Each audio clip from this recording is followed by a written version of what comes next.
I'm Emily Rooney. Welcome to Beat the Press. Our topics: has the media been too tough on Lieutenant Governor Tim Murray? When does a controversy become a scandal, and who gets to decide? The Department of Justice goes after a reporter like he was a spy, and our panel's media rants and raves of the week. Joining me are Dan Kennedy of Northeastern University, WGBH's Kelly Crossley, Adam Riley, also of WGBH, and Josh Benton of the Neiman Journalism Lab. First, when Lieutenant Governor Tim Murray announced this week he was leaving that post in midterm to become head of the Worcester Chamber of Commerce, the press leapt to all kinds of speculative conclusions as to why. It was just the latest in a series of harsh reporting on Murray. Lieutenant Governor Tim Murray tried to convince a gathering of reporters that his departure was a straightforward lifestyle choice, but the press was having none of it. That early morning car crash, his close association with the former head of the Chelsea Housing Authority, Michael McLaughlin, now a convicted felon. Virtually every news organization in town, us included, speculated that Murray's departure was prompted by his association with the disgraced former Chelsea housing director and the mystery surrounding his 2011 car crash. There was one relationship hanging over his farewell like a dark cloud. Globe columnist Scott Lehigh went so far as to lump Murray in with a long list of shamed politicians, including former state senator Diane Wilkerson, former New York Congressman Anthony Weiner, and former South Carolina Governor Mark Sanford. He says his political problems had absolutely nothing to do with it. Meanwhile, the Worcester Telegram reports that some feel Murray was never given a fair shake, that hinterland candidates don't get the attention of Boston media, and if they do, they are dismissed as a bit player, just as Joan Vanacki described Tim Murray. Is there a little bit relief on your part, however, that you're going to be out of the negative spotlight from here on in? Hey, listen, 15 years of doing this, I've enjoyed most of the days. This was probably not one of them. He originally said he couldn't sleep, and that's why he was out driving, and now he says he fell asleep behind the wheel. Does that make any sense? No, but we never gave him the benefit of the doubt either. All right, I suspect I'm going to be all alone on this one, but I think the media, even from the get-go, when Tim Murray first got on the ticket with Governor Deval Patrick, people were dismissive to him. Nobody ever knows the name. Nobody can name the mayor of Worcester right now. It was this, hick from the sticks or the hinterlands, a bit player. They made fun of his appearance, that he's diminutive, that he's the doughboy. I mean, all of that kind of parlance was around. And it kind of has translated into picking on some of these things. I don't know what happened with the car crash. I don't know why he was on the phone with, Michael McLaughlin. But we have been so skeptical of him, largely because he doesn't want to sit down and do, a half-an-hour interview with somebody like me. But I think it's been a mockery tone, and when this happened this week, people leapt to that next conclusion. Now you guys can all have at me.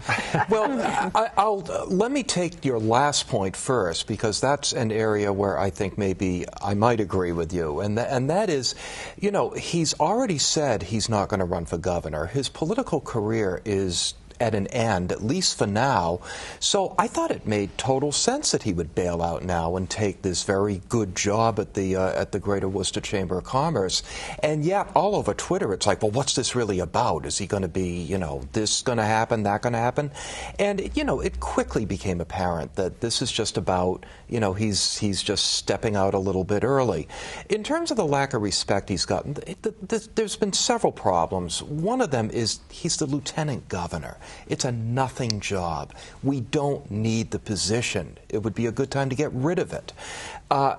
And although apparently he has been a pretty key inside player for Governor Patrick, he doesn't really have an outside game at all. I mean, we never got to know him until he got in the car crash. So I think that's what the media have tended to run with. That's our fault, too. But. Well, I would also add, just to amplify what Dan was saying, that LG is sort of a nothing job, and the people who do that job tend to get, I was about to use an expletive on air, they tend to have a pretty rough go of it in the press. You think of the treatment that Jane Swift got when she was LG, harsher, I think, than probably what Tim Murray experienced. And more unfair. Carrie Healy didn't get a whole lot of respect from people, straightforward journalists or pundits on the right or the left.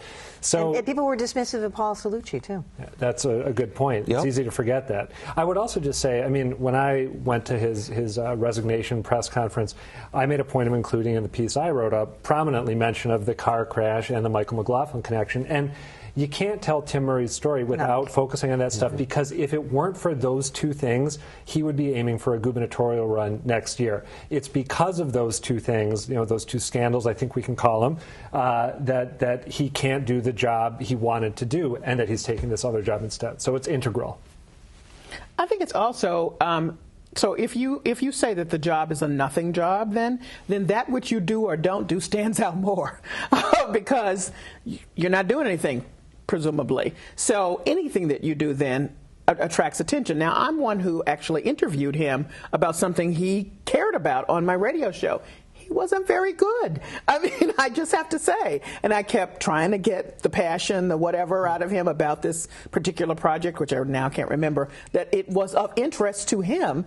And so I thought to myself, oh, well, but, because you're not charismatic, is that a crime, and should you, so, you get, in politics, if you don't have that kind of certain charisma, you do get a kind of squinty-eyed look. And then it doesn't help that you are matched with a guy who's very charismatic and who can express himself very well in the media and has done so. And then it also leads you to think, what's the connection between the two of them? Because I just don't get it as an outsider, not my business. But, all of that sort of adds to the mix of maybe letting the media, when they did do stories about him, make them not so flattering. But the Worcester Telegram has really pointed out in an interview with 3 or 4 people, including Lou DiNatale, says that there is a prejudice that the media has, basically about politicians outside 128, that they're not worthy, that they can't make it to the big office, and then they listed all of the ones that have been dismissed. Is that fair? I mean, it makes sense that there would be some viewpoint when you have a large, strong capital city that has the concentration of the media power and the political power and the financial power, that some of that might happen. But I tend to agree that the bigger factor here is that he's the lieutenant governor. I mean, think about how vice presidents, an analogous job, has been viewed. I mean, Joe Biden, has had a long and storied career in politics. He's largely become the guy who the Onion puts, waxing his Trans Am in his driveway. There's something about that role that tends to characterization in one direction or another. Dick Cheney in a very different sort of direction.